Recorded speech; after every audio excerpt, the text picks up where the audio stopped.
Karena kita mempunyai banyak saksi, bagaikan awan yang mengelilingi kita, marilah kita menanggalkan semua beban dan dosa yang begitu merintangi kita, dan berlomba dengan tekun dalam perlombaan yang diwajibkan bagi kita.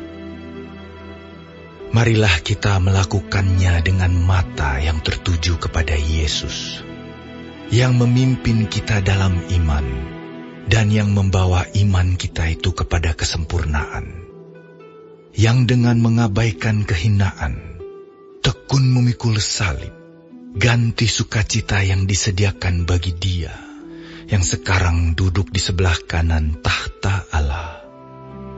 Ingatlah selalu akan Dia, yang tekun menanggung bantahan yang sehebat itu terhadap dirinya, dari pihak orang-orang berdosa, supaya jangan kamu menjadi lemah dan putus asa.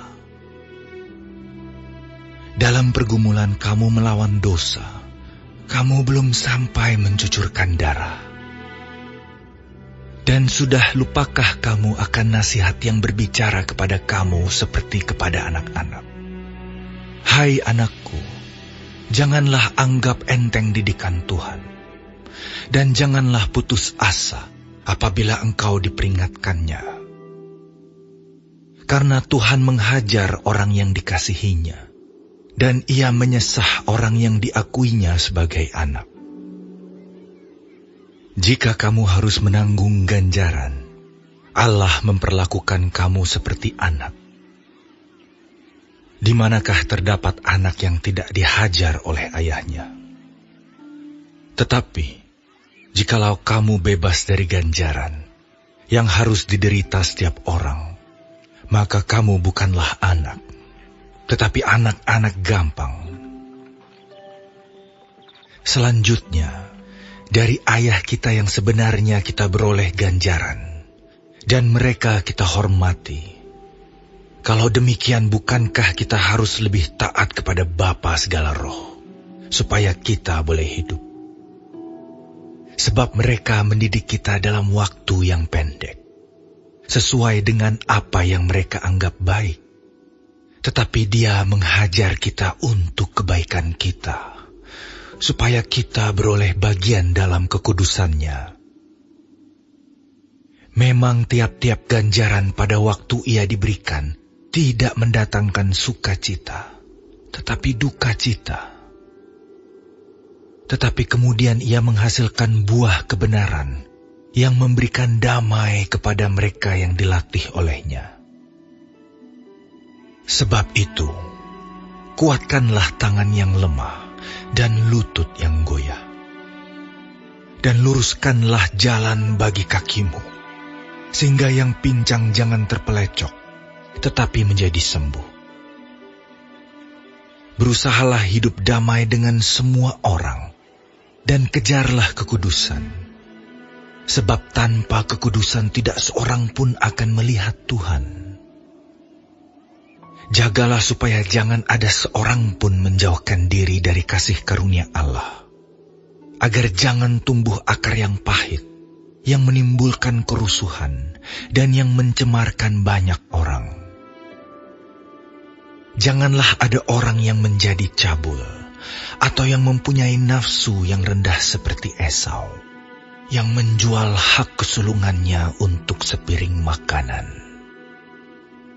Sebab kamu tahu bahwa kemudian ketika ia hendak menerima berkat itu, ia ditolak, sebab ia tidak beroleh kesempatan untuk memperbaiki kesalahannya, sekalipun ia mencarinya dengan mencucurkan air mata. Sebab kamu tidak datang kepada gunung yang dapat disentuh, dan api yang menyala-nyala, kepada kekelaman, kegelapan, dan angin badai, kepada bunyi sangkakala, dan bunyi suara yang membuat mereka yang mendengarnya memohon, supaya jangan lagi berbicara kepada mereka. Sebab mereka tidak tahan mendengar perintah ini. Bahkan jika binatang pun yang menyentuh gunung, ia harus dilempari dengan batu.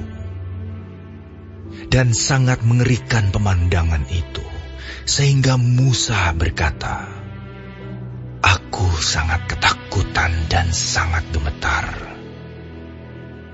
Tetapi kamu sudah datang ke Bukit Sion, ke kota Allah yang hidup, Yerusalem surgawi, dan kepada beribu-ribu malaikat, suatu kumpulan yang meriah, dan kepada jemaat anak-anak sulung yang namanya terdaftar di sorga, dan kepada Allah yang menghakimi semua orang, dan kepada roh-roh orang-orang benar yang telah menjadi sempurna, dan kepada Yesus, pengantara perjanjian baru, dan kepada darah pemercikan, yang berbicara lebih kuat daripada darah Habel.